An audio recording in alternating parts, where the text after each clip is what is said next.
तर इथे बघू शकता मी एक मोठी वाटी घेतलेली आहे। आता ह्या वाटीमध्ये आपण एक वाटी पोहे घेतलेले आहेत। ह्या पोह्याला मी स्वच्छ असं चाळून घेतलेलं आहे आणि हे चाळून घेतल्यानंतर आता ह्याच्यामध्ये काय करायचं, इथे मी गरम पाणी घेतलेलं आहे, जास्त उकळलेलं पाणी घेतलेलं नाही, मध्यम असं पाणी घेतलेलं आहे, ते ह्याच्यामध्ये आपण ओतून घेणार आहोत।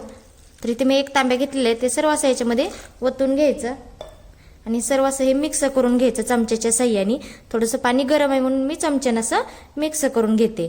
तर आज आपण खूप छान असा नवीन पद्धतीनं पोह्यापासून नाश्ता करणार आहोत। खूप सोप्या पद्धतीचा होणार आहे, खायला पण एकदम मस्त लागणार आहे।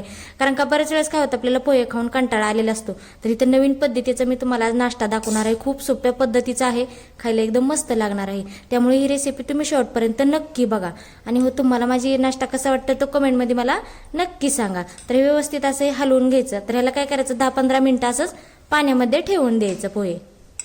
शकता आपले 10-15 मिनिटं झालेले आहेत, पोहे पण छान असे भिजलेले आहेत। तर आता ह्याच्यामधलं आपण पाणी काढून घेणार आहोत, सर्व असं ह्याच्यामधलं पाणी काढून घ्यायचं। तर इथे बघू शकता मी सर्व असं पोह्यामधलं पाणी काढून घेतलेलं आहे आणि ह्याच्यामध्ये काहीच मी पाणी असं ठेवलेलं नाही। तर काय करायचं, हाताच्या साह्याने पोहे असं चांगलं असं मिक्स करून घ्यायचं, असं मऊ करायचं। आपण गव्हाचं पीठ कसं चांगलं असं मळून घेतो तसं हे चांगलं असं मळून घ्यायचं। तर व्यवस्थित असं हे चांगलं असं घट्ट मळून घ्यायचं। तर हे बघा आपोआप चांगलं असं हे पीठ तयार होतं याचं पोह्याचं। तर इथे बघू शकता मी पोह्याला चांगलं असं मळून घेतलेलं आहे। तर आता ह्याच्यामध्ये काय टाकून घ्यायचं, दही टाकून घ्यायचं। इथं मी अर्धी वाटी दही घेतलेलं आहे, इथं आपण 2 चमचे आपण दही टाकून घेणार आहोत। सगळं एकदम नाही टाकायचं, पहिलं 2 चमचेच टाकून घ्यायचं आणि हे काय करायचं, चमच्याच्या साह्याने व्यवस्थित असं दही ह्याच्यामध्ये मिक्स करून घ्यायचं ह्या पोह्यामध्ये।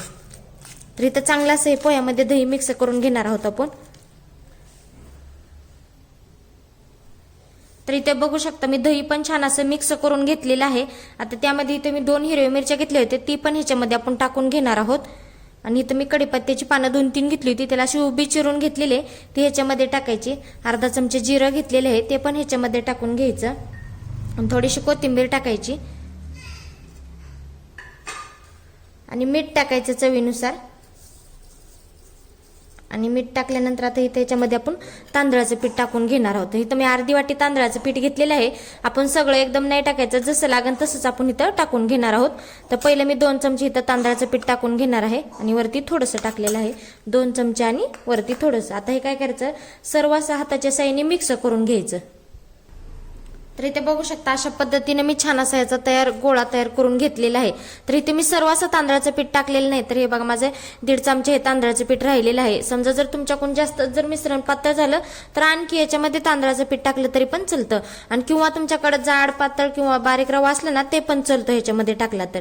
आणि आता छान असं मिश्रण आपलं तयार झालेलं आहे आणि आपण ह्याच्यामध्ये दही पण जास्त नाही टाकलेलं, 2च चमचे लागलेलं आहे। जर समजा तुमच्याकडून जास्त जर घट्ट मिश्रण झालं तर दही टाकलं तरी पण चालतं। तर काय करायचं, थोडंसं तेल लावून असं या गोळ्याला व्यवस्थित असं ठेवायचं। तर आता हाताला असं थोडंसं तेल लावून घ्यायचं आणि ह्याच्यातला थोडासा असा गोळा काढून घ्यायचा आणि असं व्यवस्थित असं हे मळून घ्यायचा। तेल का लावायचं, कारण का आपल्या हाताला असं चिटकू नये म्हणून। तर इथं बघा आपलं पीठ पण छान असं तयार झालेलं आहे। तर ह्याच्यामध्ये आपण पाण्याचा वापर अजिबात केलेला नाही, थोडंसं असं चपटं करून घ्यायचं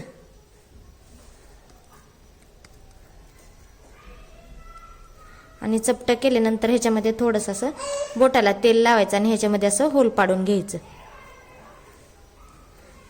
तर हे बघा अशा पद्धतीने आपण ह्याच्यामध्ये होल पाडून घेतलेला आहे।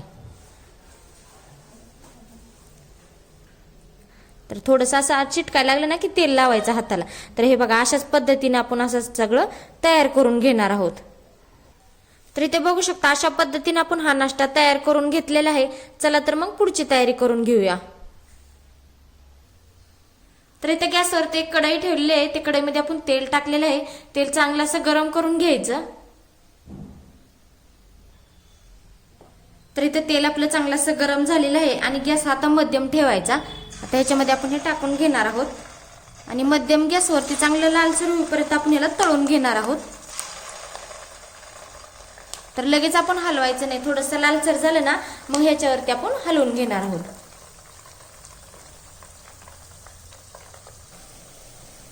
तर बघा आता हे चांगलं असं लालसर झालेलं आहे। तर खालची साईड चांगली लालसर होईपर्यंत आपण तळून घेतलेली आहे।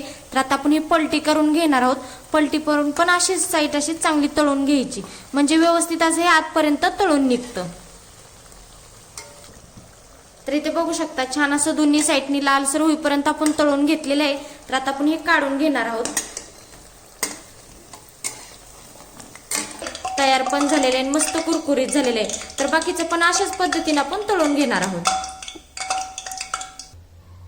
तर इथे बघू शकता मस्त आपला पोह्यापासून नाश्ता तयार झालेला आहे. खायला पण एकदम मस्त लागते आणि कुरकुरीत असा हा नाश्ता तयार झालेला आहे.